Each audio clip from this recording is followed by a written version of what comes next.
Hello and welcome back. I am Arumba. Thank you for joining me. Let's play some more of our campaign, the EU4 tutorial series with FilthyRobot. How's it going? Doing well. All right, cool. Quick aside before we get back to all of the other stuff that we've been doing. I want to just take a quick peek at trade. Not a huge serious actual serious though. I'm not a huge peek, but okay. I think that I have some incorrect information. So there was apparently what they are now calling a bug when they first, I think it was Mare Nostrum, changed the rules on this, and I've been operating under the wrong assumption for this whole time, and someone pointed it out on the subreddit while I was on vacation. You remember how if you have any merchant collecting from trade instead of transferring trade, you lose your transfer trade bonus? Mm-hmm. Apparently, you're still actually allowed to collect from trade in your capital node, and when the patch first went live, if you even collected trade in your capital, it was gone. So I stopped ever collecting trade. So what I want to do is I'm going to take the merchant who is currently steering in the North Sea. Okay. And we're going to instead just let that go in either direction because it's either going to the North Sea, going to the English Channel, or it's going to Lubeck, which we have 70% control of. So it's all going to end up where we're going anyway. So we basically have a merchant that's kind of not doing anything. And I want to see if we collect trade with this merchant, do we lose the transfer trade power modifier? And I've been told that we don't, which means that your first merchant should always be collecting trade in your primary node. This is a 10% bump to collected trade. Right now we're collecting 26.29. The answer is, we still do get the transfer trade power bonus. Our income went down. Don't know why. I guess possibly... all the North Sea income started heading east to Lubeck. Yeah, but we should still get 70% of that. 70% of what we were sending is now... It's minor. I don't know. It's an argument to consider. We could have another 10% trade power in the node. That's what it is. We got 10% more trade power. Sorry. We got 10% more trade income if you hover over the actual income number because the merchant is collecting. But we lost 10% trade power by having one less guy that's transferring. Interesting. So anyway, I wanted to point that out, that apparently my knowledge is incorrect. I'm gonna go watch that fucking trade guide video like 6 more times till maybe one day it sticks. I find this the most not frustrating. It's actually not that frustrating because it's pretty minor. Like most of the time I don't even bother with it, like worrying about it. But I do find it annoying. It just feels like there's so many numbers in there. And the numbers are not individually challenging where they come from, but it's like mentally keeping track of what trade. I mean, if I look at that friggin' trade screen, and I look at there, I have trade efficiency, trade range, trade steering, global trade power, mercantilism, privateer efficiency, inland bonus, and goods produced. And then it's overwhelming, I think is perhaps what it is for a new player looking into that, at least for me. So. Nah, it's fine. My comment section is annoyed with me because I apparently click through menus too quickly. That's an interesting problem that you have there. I do it all the time. I know. They're like, you could have just read that. And I'm like, yeah, but I get about 1,000 pop-ups every play session. Like, I can't read them all. Like, I mean, and clarify this, as someone who's played for 1 million hours, are you scanning for keywords? Like, once you see a pop-up, you identify what the pop-up means roughly, and then you move past it? No, I have them all memorized at this point. 9 times out of 10, I don't even need to, I can tell what it is based on what the event, like, the choices are. It's like, and I have them all internalized as...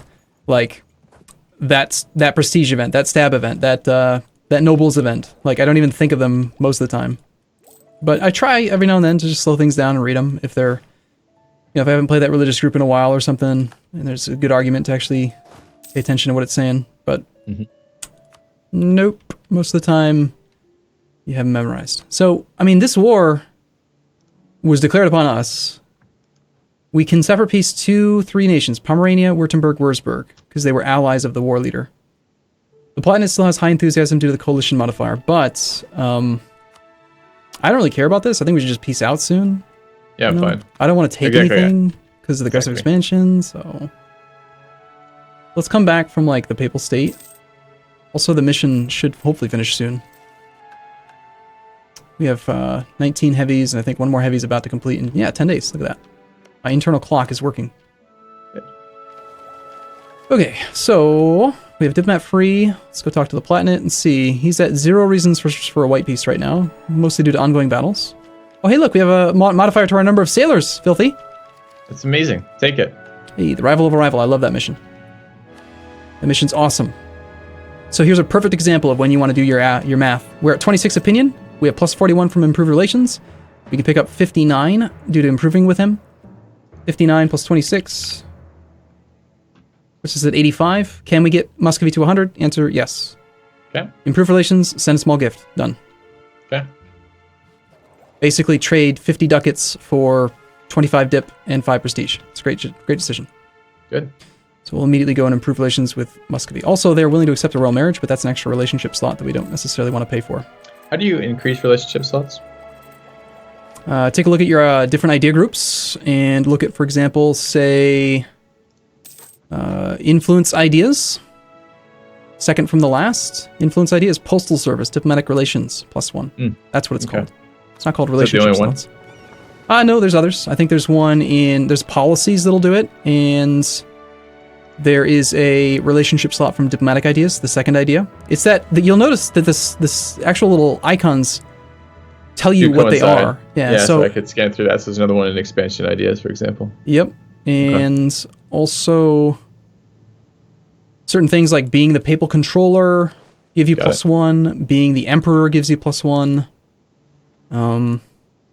But mostly it's going to be those idea groups and policies related to those idea groups.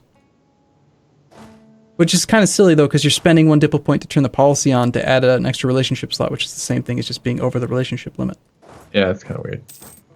Does it give you other things? Usually, yeah. It'll give you, like, +1 relationship slot, and it'll also give you plus 20% improved relations, for example, which is always going to be a good decision, especially if you're doing aggressive expansion. Influence ideas is the way to go. If you have issues with aggressive expansion, go for influence ideas. Yeah.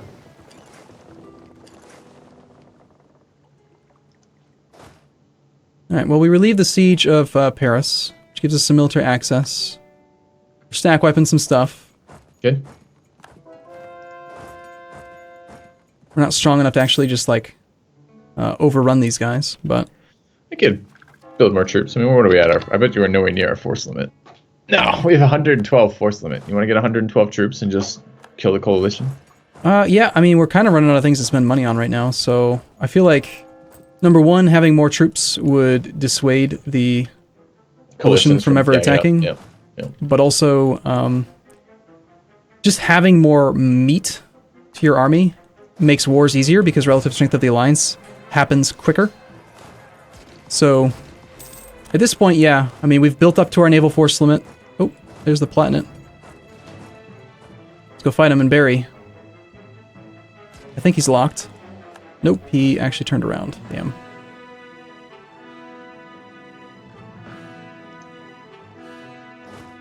How do we only have 18 cannons? Why is that? I don't know.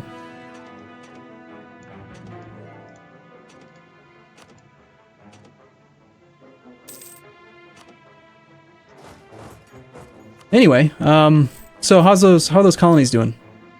Perhaps we should fabricate... Pay too much attention to them. Hold on a second. Do we end up with a CB against... Let's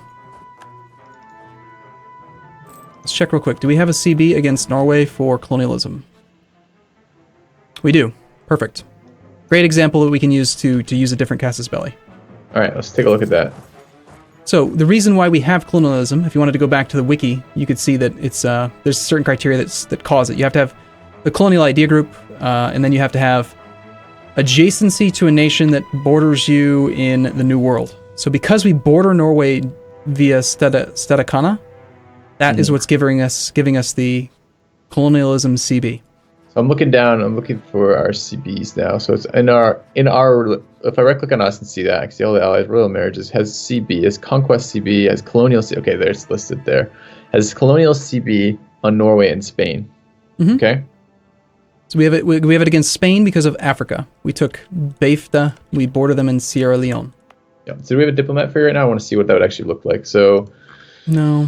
We don't. Right. Annoyingly, you have to have a diplomat free just to even see what the damn modifiers are. Or you can go to the wiki. But yeah, I just retracted one. If you want to use them, he'll be there in 10 days.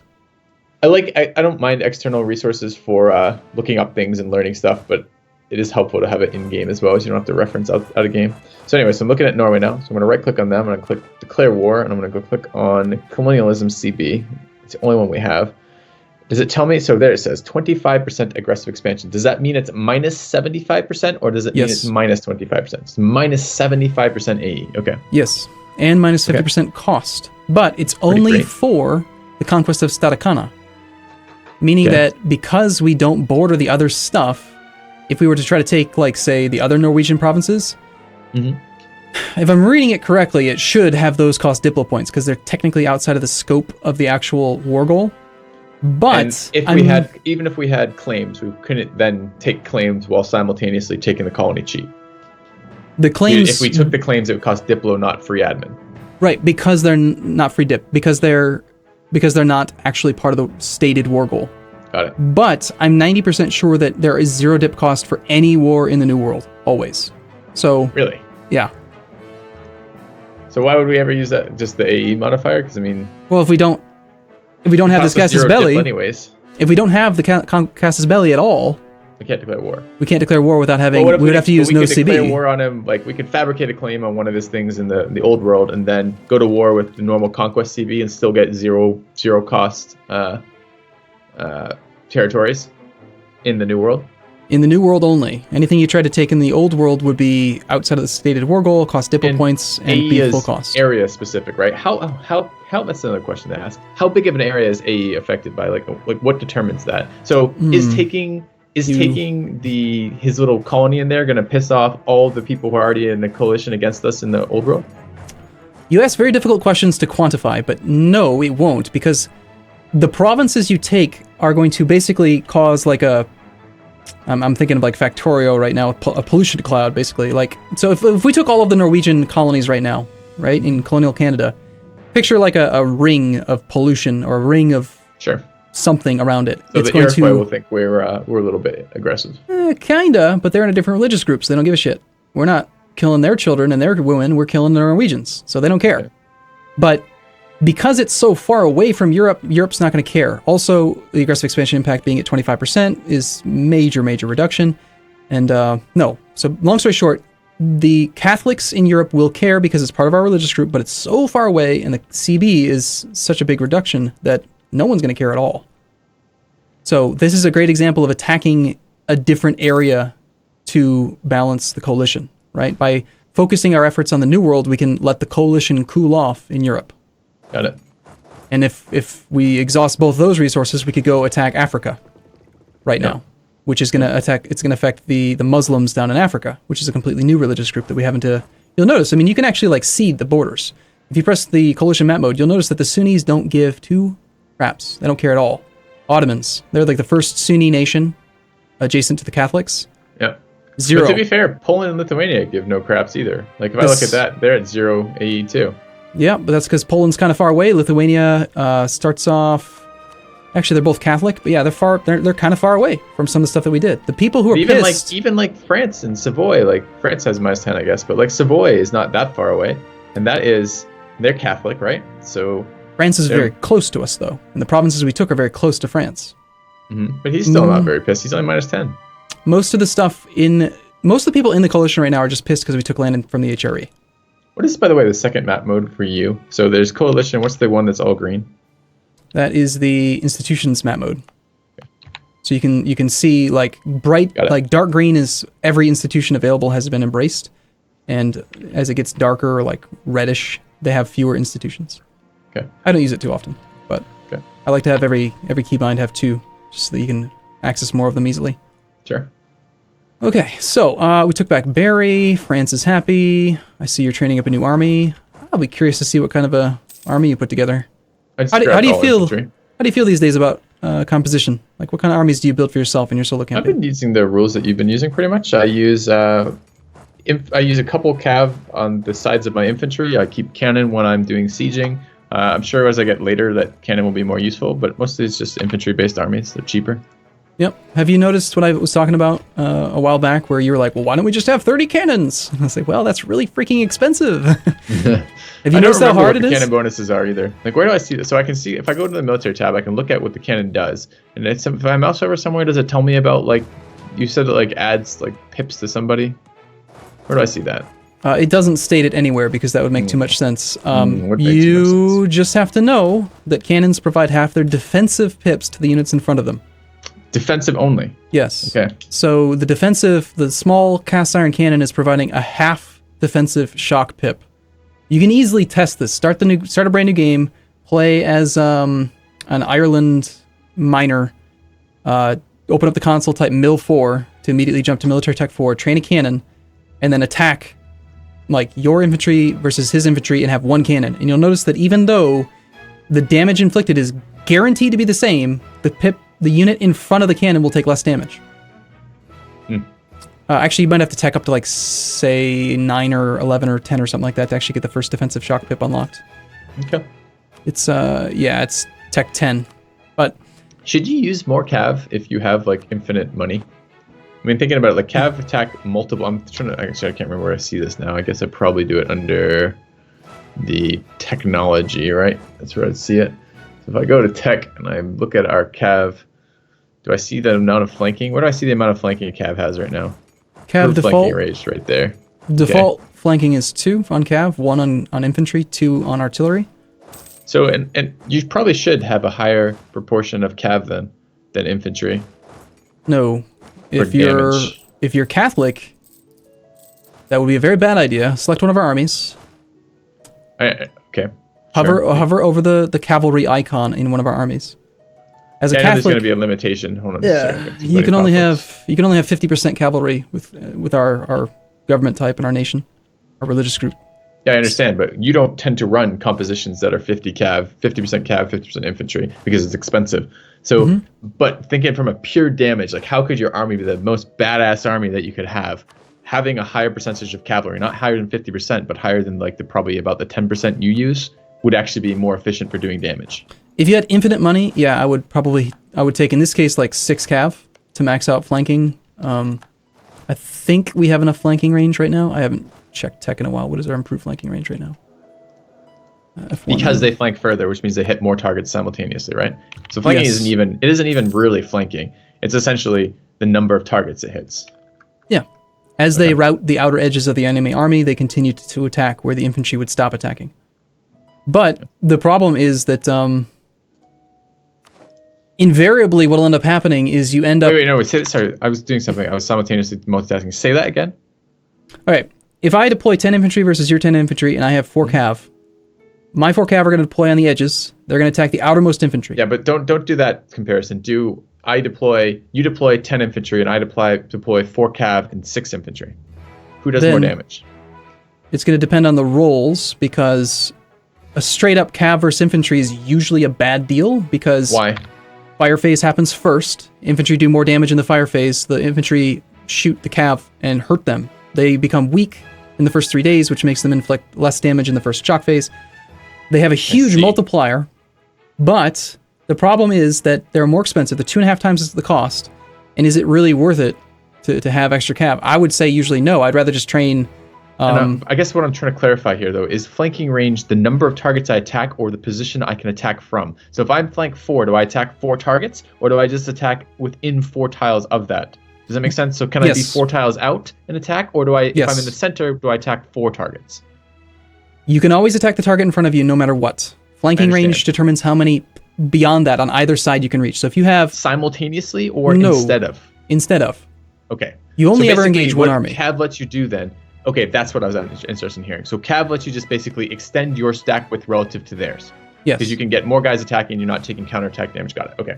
But the reason why I still, even if I have infinite money, I'm still going to trend toward just barely enough cav to max flanking, is that if you get into a huge battle of like 30 width versus 30 width, then your cav are fighting they're fighting infantry, and I would just rather have not infantry do that. There. If I'm at max combat width, I just want to have the cheapest units in front, and that's it. Yep. But for anything less than the combat width, I'm probably gonna err on like 2 cav, 1 for each side, maybe 4 if I'm really feeling good, or if I have like cavalry combat modifiers, or if my general is like 6 shock, 1 fire, I might lean more towards cav because they're gonna do better. Yep. Like great example. What is Scorch Earth? Oh, I'm sorry, I don't want to derail your thought. Keep going. Keep going. If you want to experience like more of like the balance between infantry and cavalry, go play Poland. Play a Poland campaign. Okay. Right-click on Poland and look at their national ideas. Their 4th national idea is Winged Hussars, cavalry combat ability plus 33%. Play as Poland. Yeah, slow down. Sorry, I'm on Poland. I know where Poland is. I've right-clicked on them. I don't see their ideas. I do. I see administrative ideas, Polish traditions. Yeah, No? fourth one down. Okay. Okay. After the traditions, the fourth actual national idea. So they always get their traditions, but the ideas are from unlocking ideas. 33% cav combat. Okay, so massive cav combat, right? Okay. You play as Poland. For your ideas, you go and you take aristocratic ideas, which gives you plus 10% cavalry combat ability. Okay. And then you also end up at some point taking quality, which gives you another 10% cav combat. Okay. And then somewhere, I can't remember what the policy is. I think it's a aristocratic policy. Yes. This is weird, but you could take it even farther. You could go aristocratic ideas with espionage ideas, and then the policy you can unlock is Noble Loyalty Act, cavalry combat ability plus 20%. So basically, you can get like plus 75 or so cavalry combat ability. Okay. And as their nation, they're allowed 60% ratio. 60% of their army can be cav. Do that campaign, and then you'll absolutely love cav. But then you'll come back and you'll realize how freaking expensive they are compared to just tried and true infantry. Got it. The polar opposite to that is play as Sweden. Play as Sweden, you go quality plus, I think, innovative, which gives you a policy for plus 20%, and you can end up with like plus 60% infantry combat ability. Now, those are freaking amazing because they are not only cheap, but they're also amazing. Mm-hmm. They are commonly referred to as... but also cheap. Yep. Yeah, they're space marines. They are insane. But, yeah. Okay. We actually have a rebellion. What's up with that? There's the Jolofian separatists down in Africa. Are they really? Yeah, 90% fire progress. already? No, they're 90% progress. You got 21 on the rest down there. All right. Do you want me to blow all that? You want me to just keep spending military monarch points over and over again to slowly delay it? No, I hate doing that. Here's what we can do, though, real quick before we have to take a break, because we are at that time. You see when you select BFDA? BFDA? Yeah. Yeah. There's a little button in the bottom left of the province interface. Assign province to a trade company. No, I don't see that. Bottom left of the trade interface. No, trade bottom interface? left of the province interface. I see chat. Where you would normally Above that. core. Okay. Like near where, well, not where you would core, but you see where it says unrest Yes, negative 21? there's a green plus over a shield. Yeah, make it a trade company. Assign it to a trade company. I've never done this before. What's a fucking trade company? Well, we're going to talk about it. All right. Did you do We it? can talk about it this episode or next episode? I don't know. Okay. Notice how the unrest just went down? I didn't, but okay. Is it 16.9? Undo it. So you can freely take it away and give it back. So just undo it. 21.7, give it back. Okay. 16.9. That's Okay. one way to reduce unrest. Why does it do that? Well, because the penalties for non-accepted culture go away when it's assigned to a trade company. So that is a big part of it. If we really We haven't wanted talked to... about individually assigning cultures to people either, like individual provinces changing cultures. Yeah, it's because you just shouldn't do it. Okay. You should just conquer things. It's way better. Okay. Anyways, go on. So anyway, that's just one way we could reduce the unrest. Another big factor for why there's unrest is because we're converting this province. So we could stop the conversion and get it down to 10 unrest. Most of it's just separatism, though, honestly. It's just going to take time. It's just annoying because it's so damn far away, and I don't want to send an army down there. Yeah. I'm tempted to just not convert it, and then if the cost is only 50 mil, I might even just do the harsh treatment to avoid it, because I don't want to go down there. Yeah, I don't really go down there either. Let's just not convert it. Take the unrest down to 50, and we will harsh treatment them once. And hopefully they'll stop being bastards. So, unlikely, you think? Yeah, I mean, they're so far along on that, right? So, where are they? What are they called again? What separatists are they? Oh, well. Okay. Yeah. So, next part.